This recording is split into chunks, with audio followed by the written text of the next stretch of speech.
You like art. You're here because you like art. Exactly. Sit down.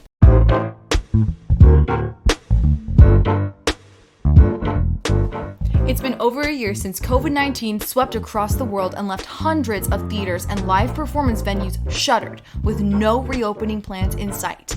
Slowly but surely, some theaters have been able to reopen, but not in California. In this week's episode, we'll be talking about theaters. The first to close, last to open. Wait, are you serious? Where is that from? I should know it, but where is it from? Another Women. Oh, SpongeBob. How did I forget SpongeBob? I feel like a true traitor to... What's the name of the creator? Tom Kenny. Tom Kenny, SpongeBob. Never mind. Thank you, Steven. Okay. Oh, it's pronounced Stefan. Girl, whatever. So this is it. We're here. We've come so far. So far that you could say it's just too much. I don't think that made any sense. I'm sorry. Who are you? I don't know. Why are you in my apartment? Well, I'm Kian. Oh, yeah? Yes, I am. Or who are you? Can you tell me more about that, please? About myself? Yeah, who are you? Well, my name is Kian. To the nicer people, some people call me Kiki. Oh. To the people who really don't know me, that's later. I was so stupid. What's the latest I heard? I think the last one I heard was Kian. Oh, Jesus. The way I could make money if somebody mispronounced my name every time. Hey, man, don't get me started. No, I know. Gillian. But sorry, go ahead. Who are you? Yeah, my name is Jill. Yeah. But everyone will write my name on a coffee cup. With a G. Gilly McGillicuddy. I'm here. I'm going to embrace it. Like, yeah. Honestly, it's fine. Like, I don't really understand it because it's not Gilligan's Island. It is Gilligan's Island. It's Gilligan's Island. So that's how you say it. True. But I think G's are only for George. Well, now here's an interesting question that I have for you. Are you gay? Oh, you got me. You got me. If Katya ever listens to this podcast, hey Katya and Craig. Oh, I would melt. Anyways, I'm sorry, you were saying just the fact that Katya was in this city. Oh my god.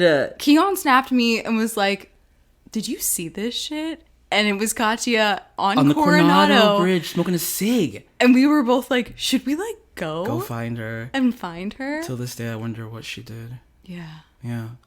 Anyways. Yeah.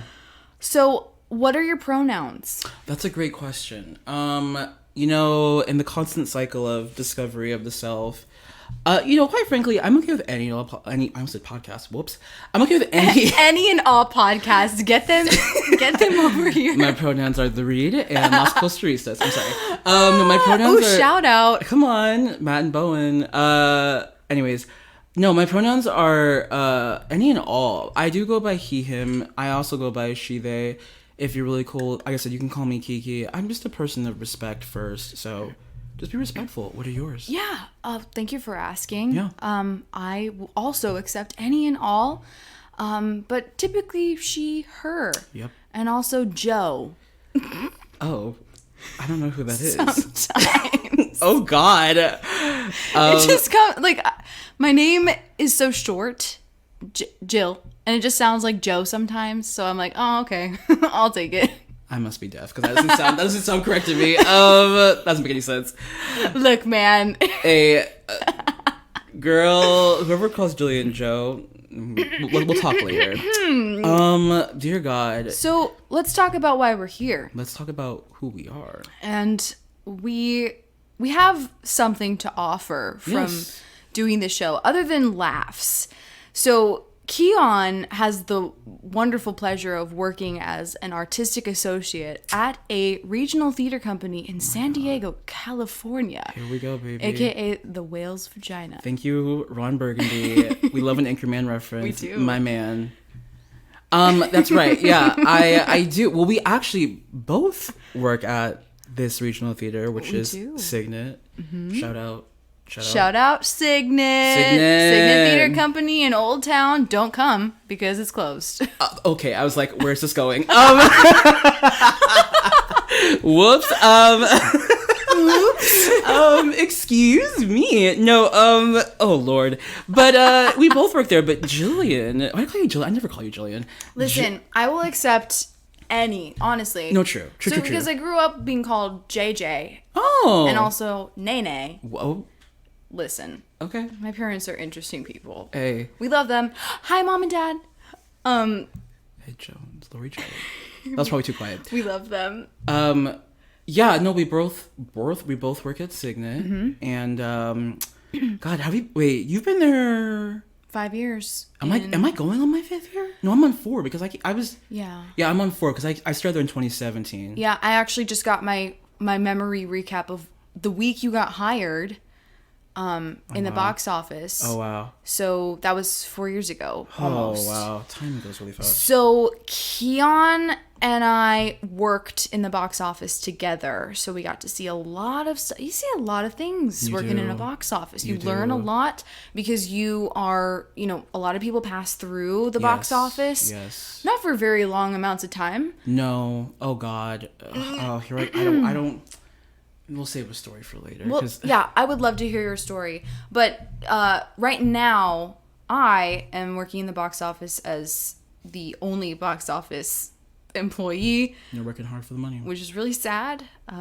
It's actually really sad being alone in there. But Kian has graduated. What was it? We both have. Yeah, we both have. I mean, not really. I'm still in my usual position. I guess I moved from working in the box office to working as the patron services manager. And then now Kian was just a patron services rep and is now an artistic associate of the theater. Correct. But what do those two things have in common? The theater. Boom, baby. Yeah, we get a lot of information coming through there. We do. So with this podcast, what do we hope to accomplish, Kiki? My God, we want to tell the people about the theater world. We want to have open, honest discussion about the theater that we consume, the theater we're a part of. But, we also want to highlight some good people, some good friends, Definitely. Some good artists we know. So it's an amalgamation of both love and frustration of the arts. This is a critical moment for theater, especially with it being closed for so long. My God. And we are really feeling it. Yeah. So this podcast is for all theater lovers. Yeah. Or you know what? Even if you don't know that much about theater and you want to get into it, I feel like this is going to be a pretty good resource. So yeah, let's start this thing. Let's do it. So we've got some smaller questions and we've got some bigger questions. But I think you have a question for me. Just to start us off. Oh, yeah, absolutely. So, first things first, baby. I'm the realist. Just kidding. Iggy Azalea girl, where you at? So, Jill, please tell me, why aren't the theaters open? Yet. It's so hard. Okay, so theaters are not open yet in California for a lot of reasons. Right. And it starts at the state level. So the most recent update that we've had for theaters and indoor performance venues is the California Department of Public Health announced that on June 15th, all industries across the state can return to usual operations with common sense risk reduction measures such as masking and vaccinations. And we will only progress to this stage if we continue to stay vigilant, keep working on our masks and getting vaccinated, and the state will monitor hospitalization rates, vaccine access, vaccine efficacy against the variants. Right. And we'll revisit the June 15th date if we have to. Okay. So, it's frustrating. Yes. To, you can go into a bar, Costco, a bar, and you can go pretty much anywhere. You can go to an outdoor venue right now, but you can't go into an indoor venue for other reasons as well. So we have no summer season. It depends. So when June 15th happens, we're going to get more guidelines, and hopefully those guidelines are going to actually allow theaters to reopen fully. So as of right now, there are no reopening guidelines for indoor venues in California.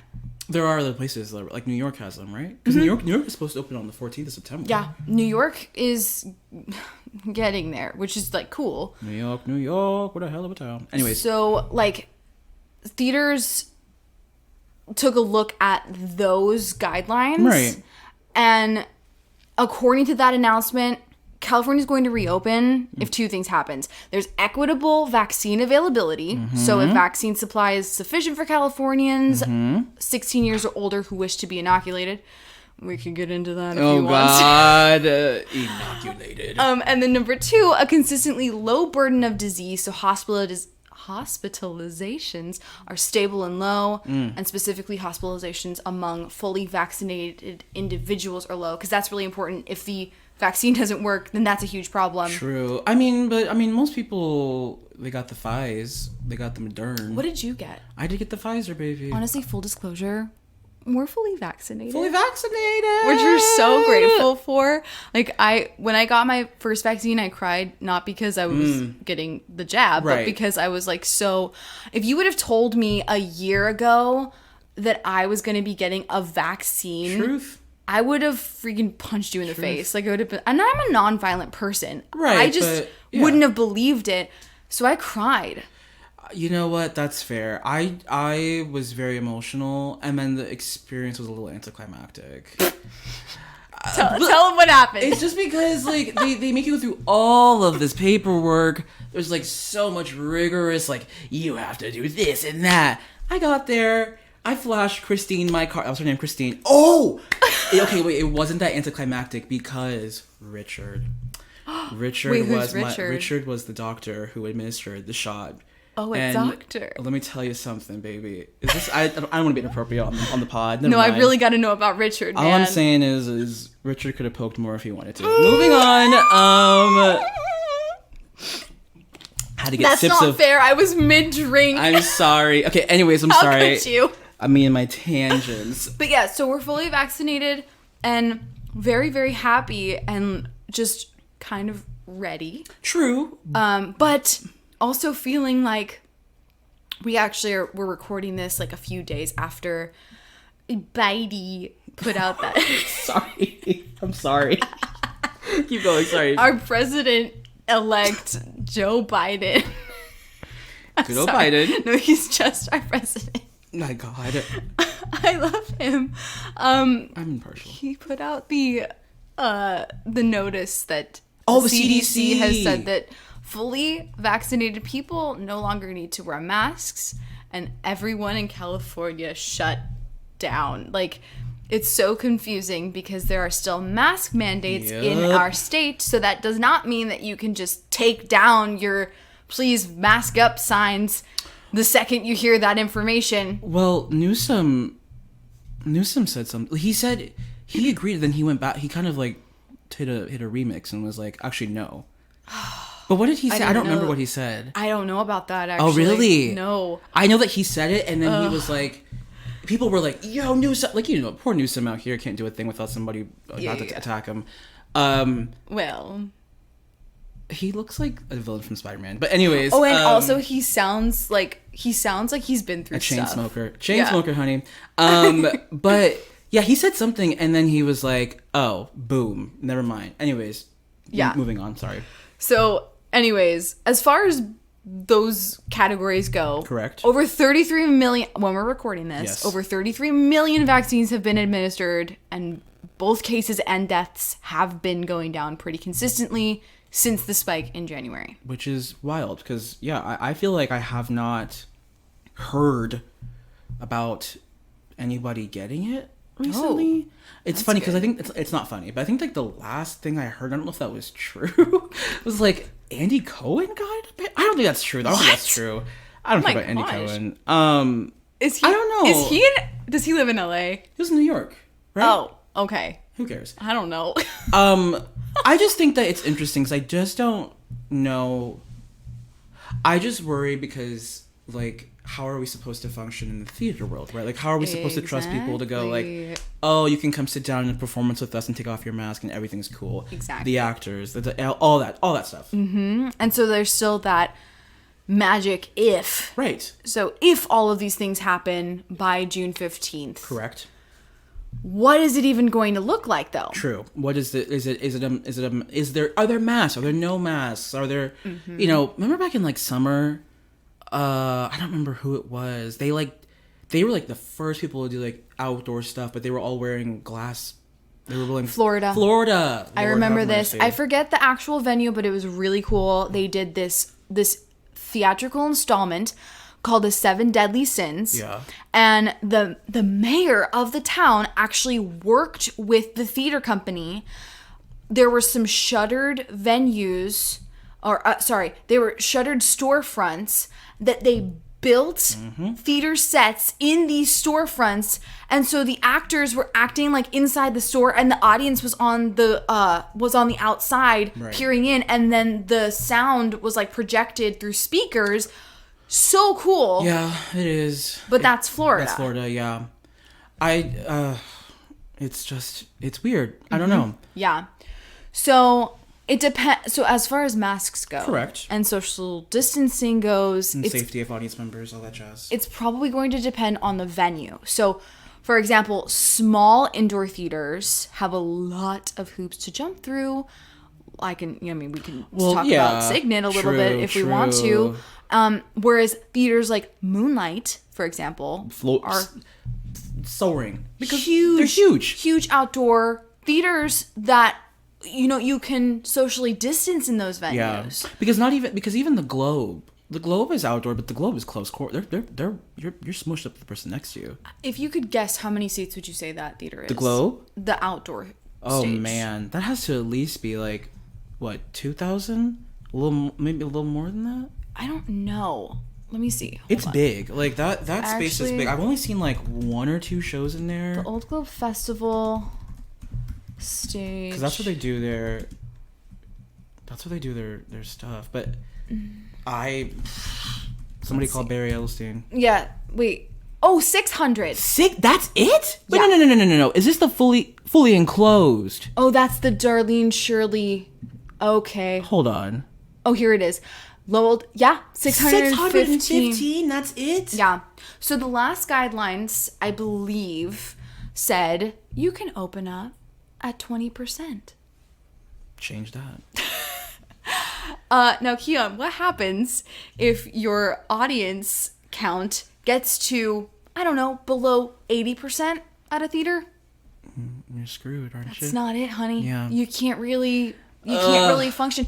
I don't know if anybody knows this, but theater's really expensive. And so these theaters literally cannot open at 20% capacity. It's just not possible. But I mean, it's crazy because San Diego, so like, okay, so there's Moonlight, right? Mm-hmm. And Moonlight's up in, is that Vista, right? Yeah. Vista area, huge. Huge. Big grass.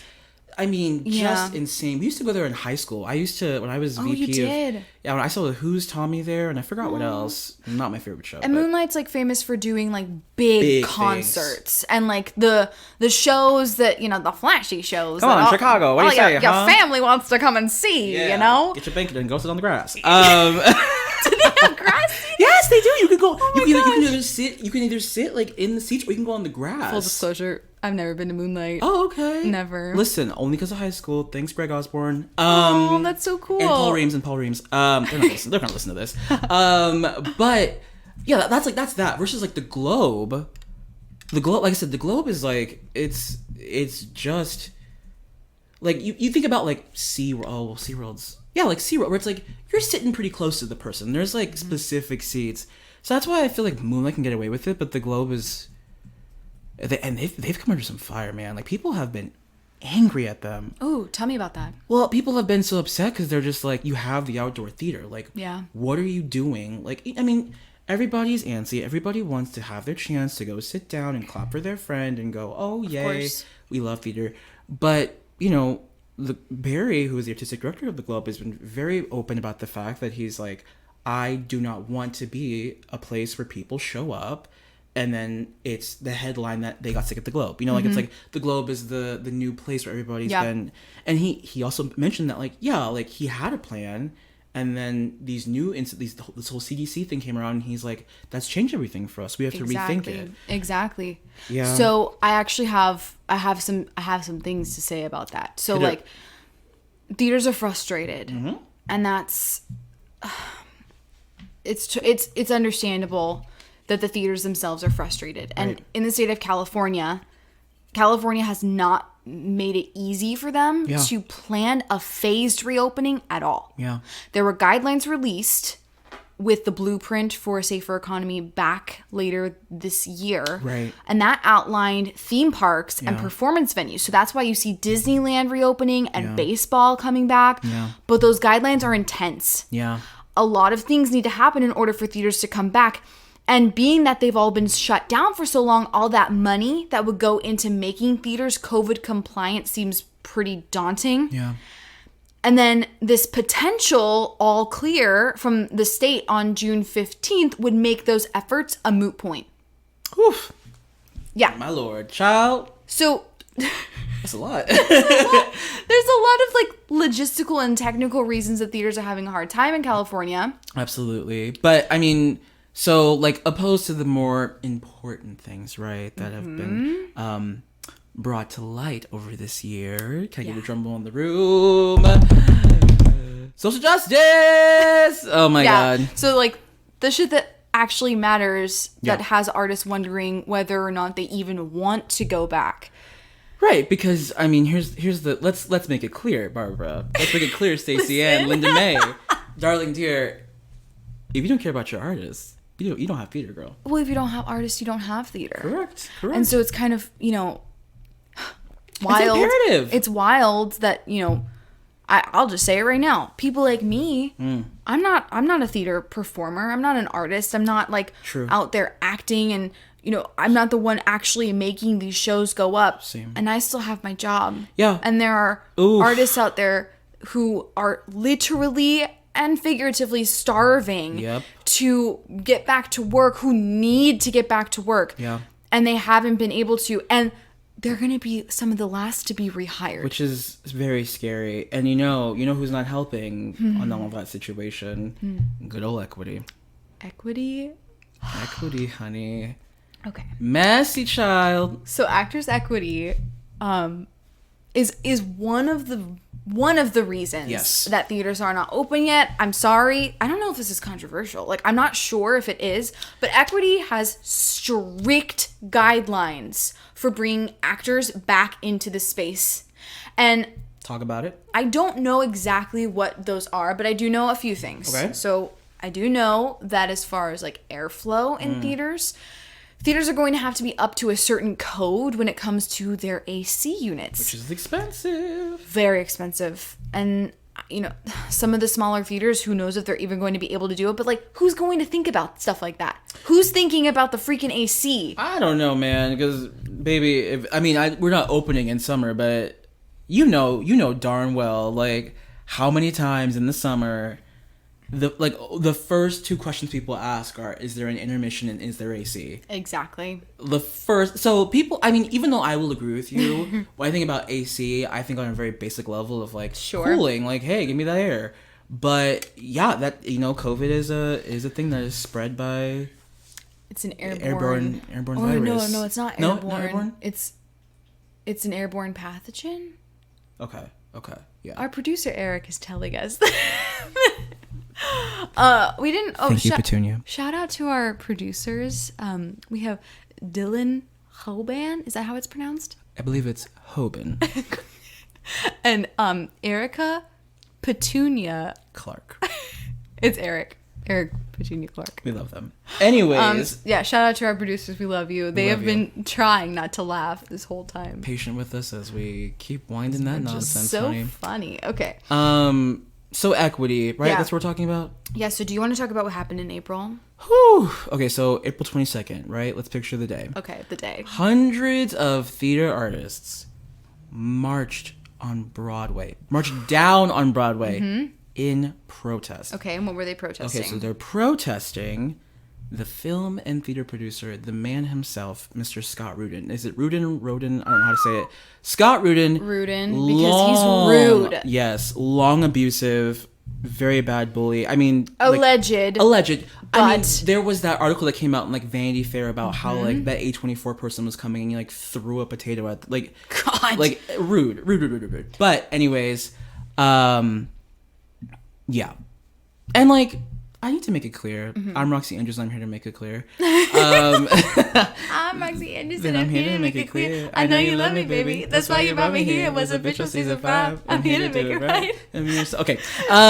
We're not experts. No. Oh, I forgot to tell. I forgot to throw in this disclaimer. We don't know anything. Like, we are not experts. We just work here. We love what we love. We love what we love, and obviously, like, we're going to do our best. And all of the information that we are going to be talking about will be in the show notes. And we're going to cover our bases, but true. This is a long alleged abusive and bullying behavior from Scott Rudin, and then also they were protesting actors' equity. Hey, now they were protesting the union, and it was remove Scott Rudin from the Broadway League, and also hashtag no news, no dues. Right. And so Scott stepped down. Yeah, he has since stepped down. Right, but equity, they didn't say anything. Like, they haven't released any plans or anything of news like regarding about the effectiveness in protecting ineffectiveness, and like protecting it from like racism or sexism or really anything bad. Like, I mean, they basically they wrote that statement. They were like, yeah, sorry, dude. Like, yeah. So, and people are upset. They're very upset. It's just come to light during COVID that they have been really ineffective at protecting their artists. Correct. And people are done. Right. And so there's been a big list of demands. Correct. There are 6 exactly. So, do you want to... I'll hit it. Okay, here we go. Hit it. Number 1. Shut Scott Rudin out of the Broadway League. Get him out of there. Get him out. Number 2, we want a full list of organizations that are AEA that is working to help with the Black, Indigenous, and POC. Feel spacer or BIPOC if you want to. Some people don't like that, and that's okay. Feel safer. Yeah, feel safer, which is important. What did I say? Did I say full? You said spacer. Shoot, which I'm honestly, sorry. They are out of this world. Hey, come on now. Oh my God, I'm so bad.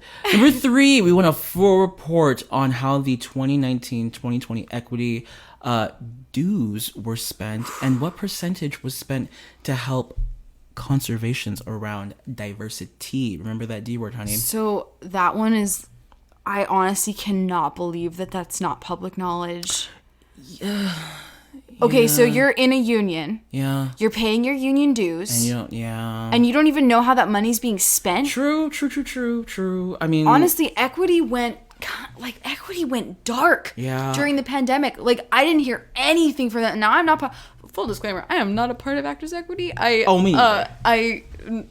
know if I ever will be, but right. It just seems kind of crazy to me that, like, that isn't a report that they get every single year. Yes, which is, I mean, you want, it's like tax. Well, never mind. It's like taxes. Yeah, I was like, really it's like taxes. Like, you want to know what you're. Yeah.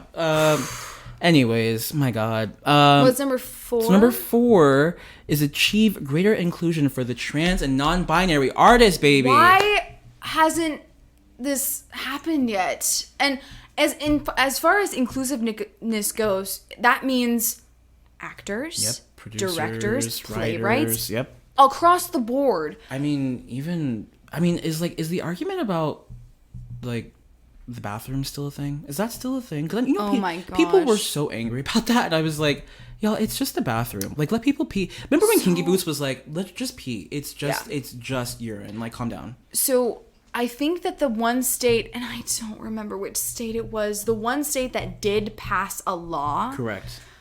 They got so much shit for it. Oh my God. That I think it was overturned. Yeah, that's sad. Because it just doesn't make any sense. It's not a freaking big deal. Anyways, that's a whole other thing. That's a good question though. Yeah. What was number 5? Number 5 is we want visibility on how the National Council votes for politics, or for policies.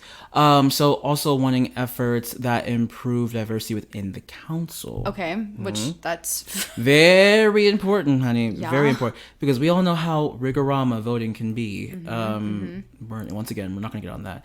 And this one, which I think has really come into light in the past couple of months, which I think is really wonderful, is achieving greater inclusion and accessibility for deaf and disabled artists. Wow. Which is crazy, because you think about it, like, like I think about like Tribes, which is a great show, or like Children of a Lesser God. Love that show. And well, even Oklahoma, that was just on Broadway. Yeah.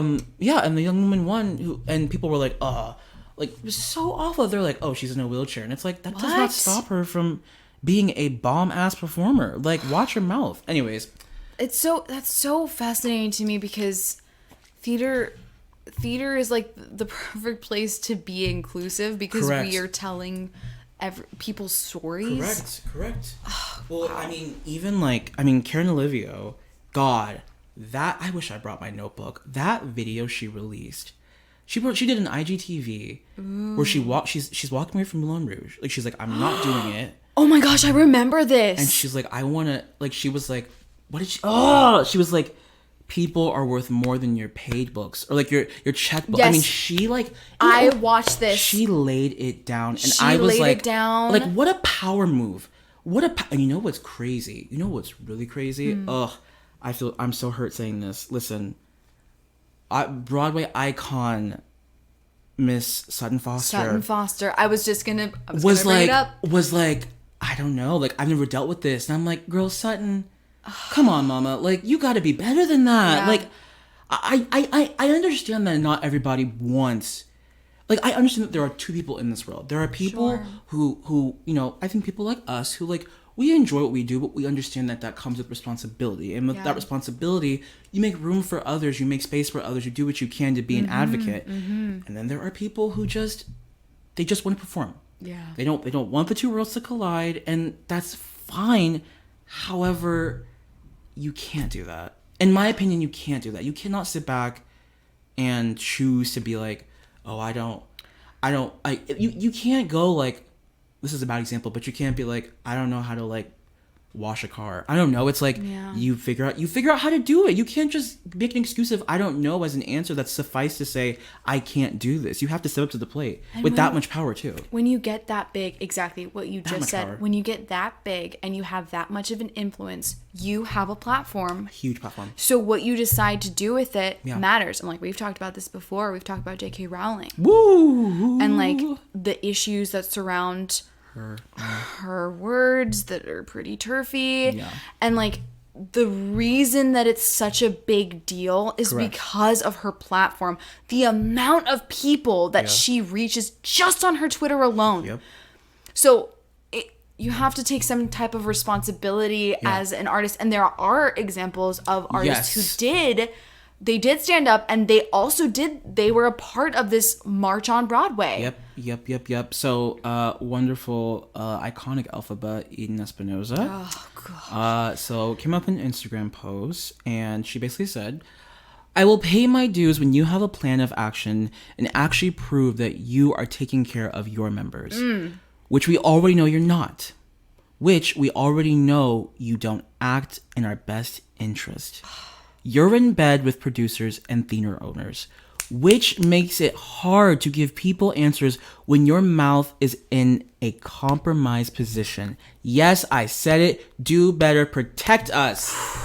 And that's a quote right there. And I was in the same room with her, but I shouldn't talk about that. Never mind. Wait, I really want to hear about it, please. I feel like I'm not supposed to technically. Oh my gosh. Okay. That's fair. And it really does feel like it's an important time to be doing this work. Yeah. After the theaters have been closed and before they reopen, so that we don't reopen to bullshit. Correct. And this is the movement, but the demands.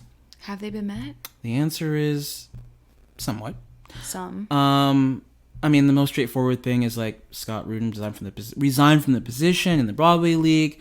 That was like around towards the end of April.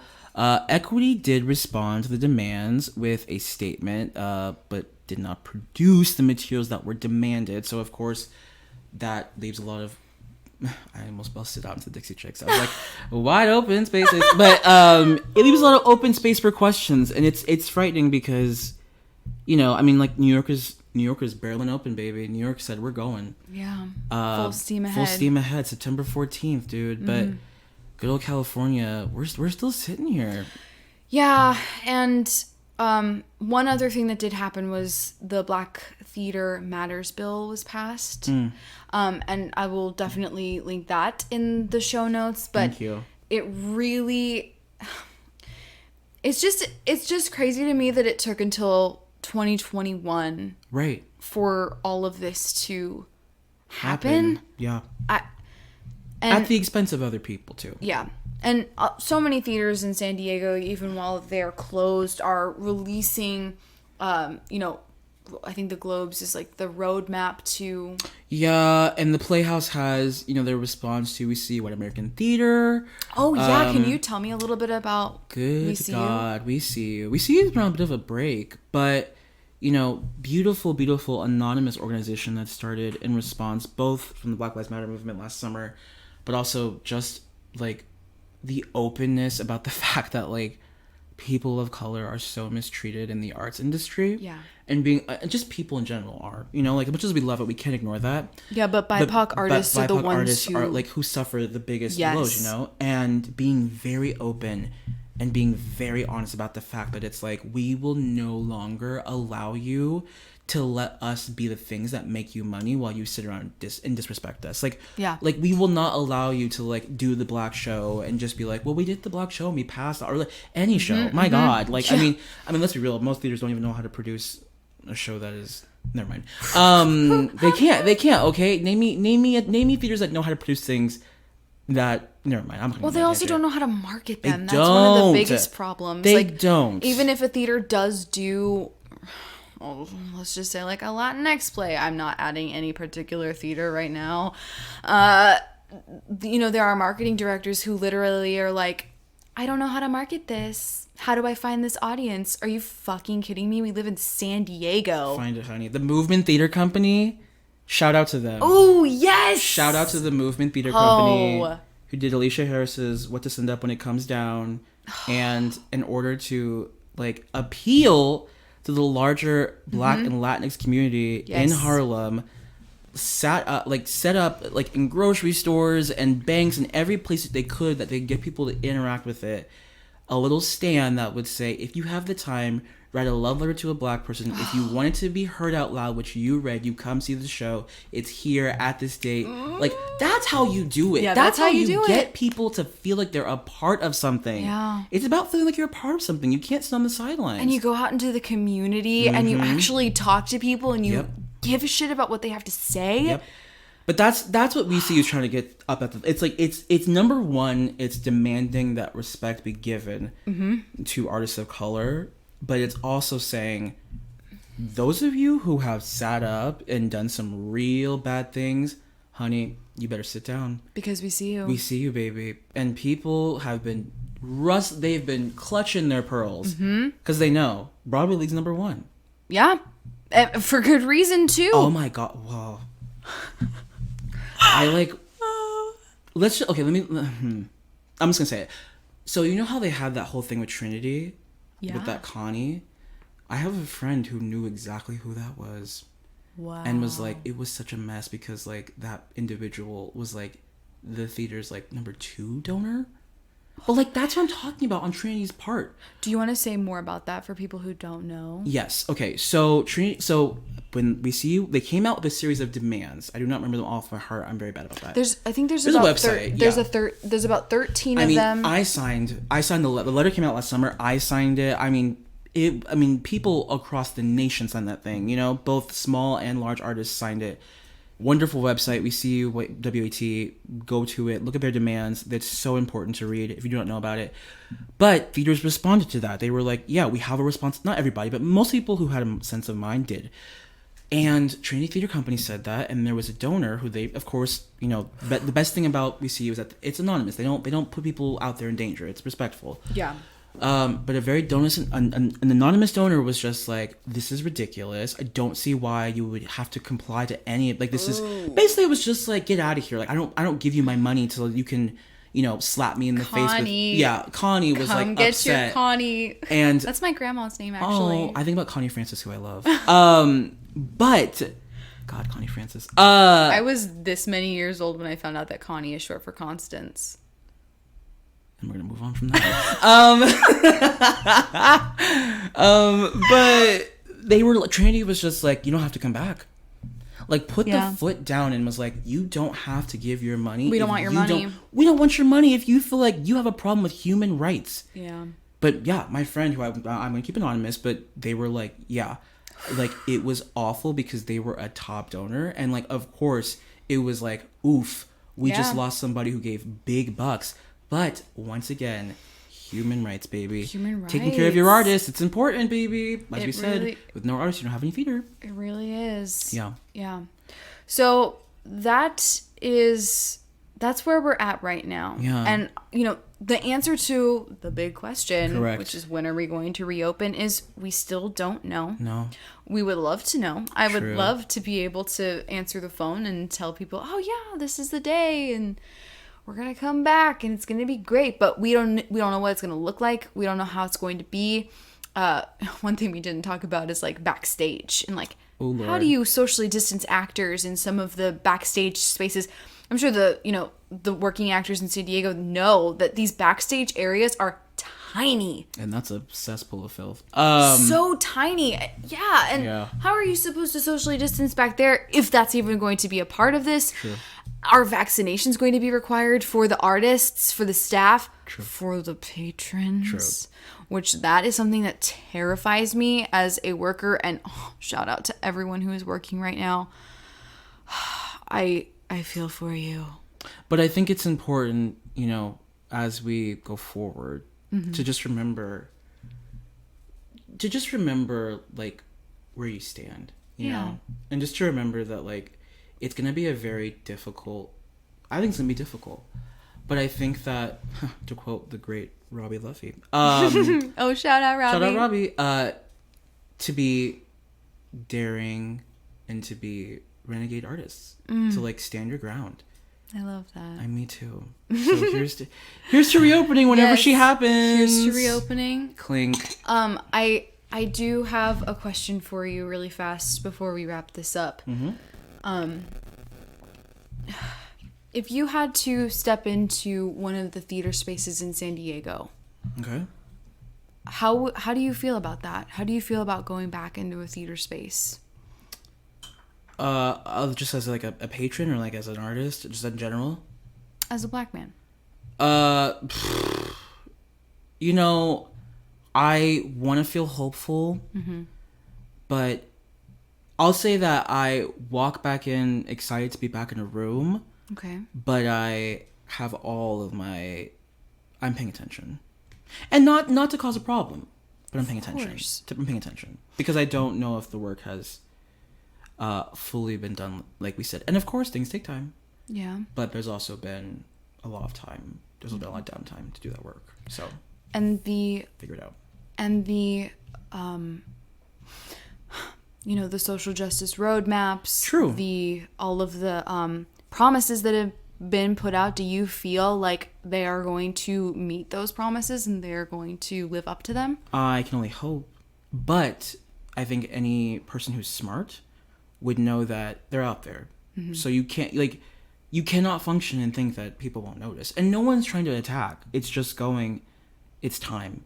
And it's time to make the changes. And if you don't want to make the changes,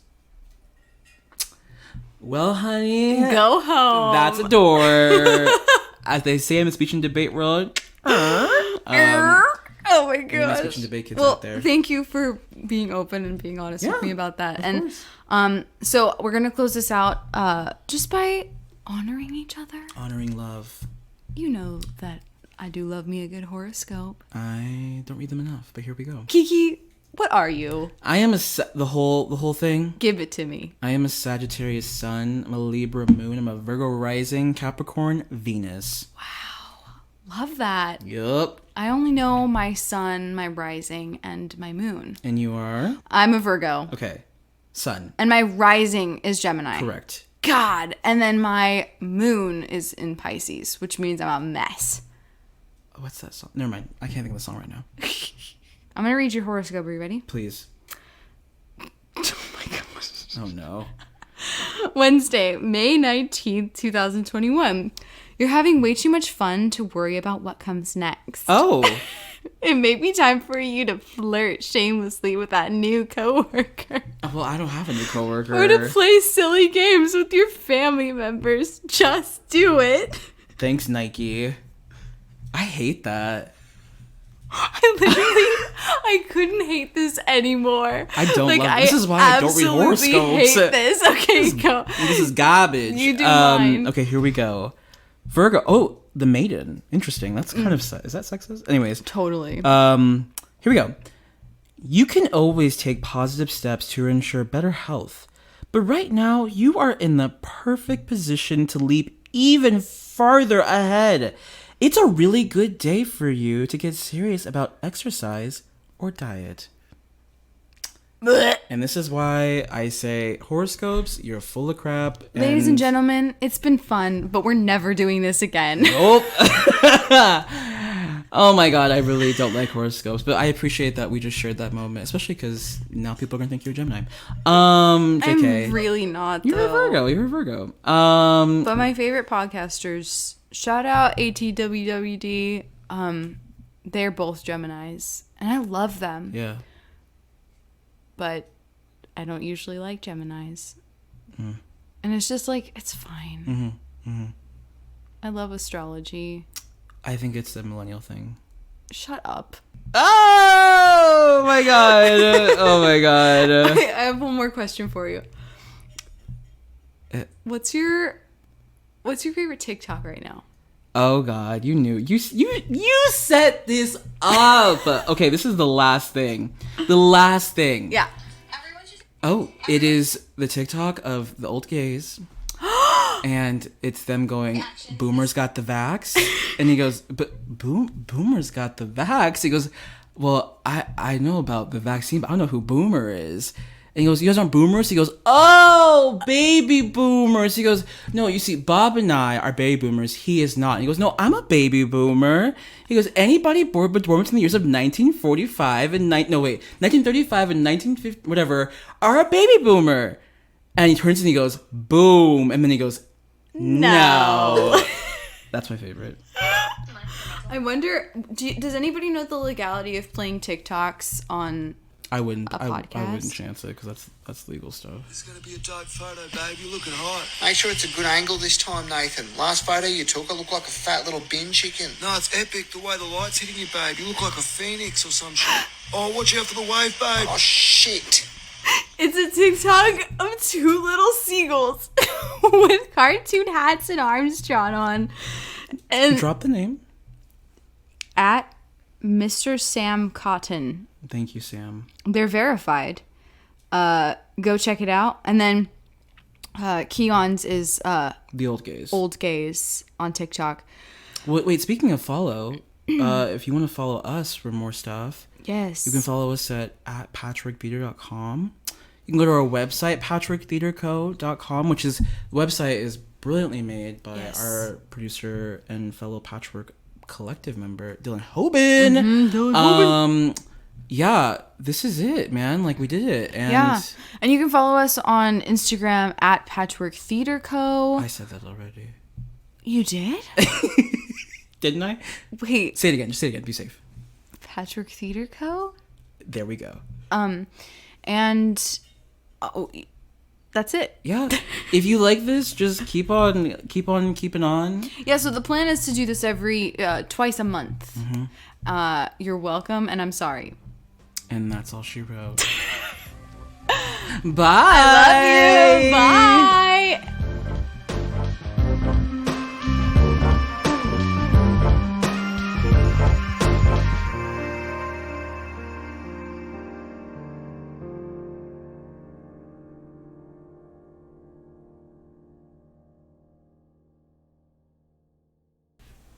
And cut. Was it a disaster?